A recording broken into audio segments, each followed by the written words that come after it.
ఓం శ్రీ గణేశాయ నమః. ఓం శ్రీ సరస్వత్యై నమః. ఓం శ్రీ గురుదత్తాత్రేయ నమః. ఓం శ్రీ లక్ష్మీనరసింహాయ నమః.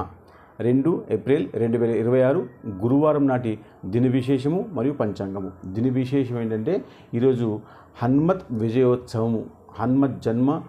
హనుమాన్ జయంతి కాదు, హనుమాన్ విజయోత్సవము. కాబట్టి ఈరోజు ఉదయము ఆ సూర్యోదయ సమయంలో ఒకవేళ ఆంజనేయ స్వామి ఆలయంకి వెళ్ళి అక్కడ ఆయనకి 9 ప్రదక్షిణాలు వేసి ఓం హం హనుమతే నమః, ఓం హం హనుమతే నమః అన్న మంత్రాన్ని పఠిస్తూ ప్రదక్షిణ వేయండి.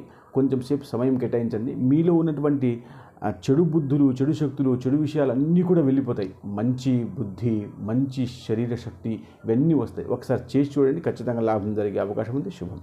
పంచాంగం ఏమిటంటే స్వస్తి శ్రీ పరాభవనామ సంవత్సరము, ఉత్తరాయణము, వసంత ఋతువు, చైత్రమాసము. బ్రాహ్మీ ముహూర్తము తెల్లవారి 4:13 నుంచి తెల్లవారి 5:27 వరకు. ఈరోజు సూర్యోదయం ఉదయం 5:55, సూర్యాస్తమయం సాయంత్రం 6:07.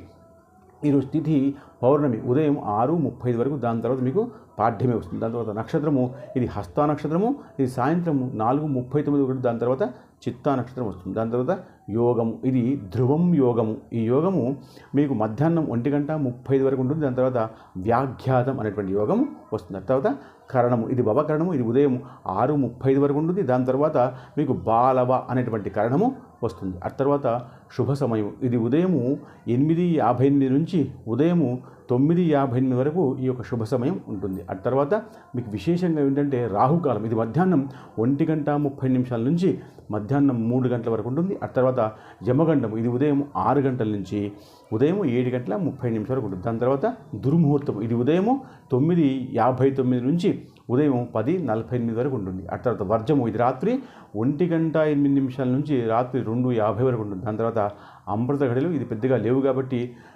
ఉదయం సూర్యోదయ సమయాన్నే అమృత ఘడియగా తీసుకోండి. ఈ విషయాన్ని షేర్ చేయండి, కమెంట్ చేయండి, లైక్ చేయండి. శుభం.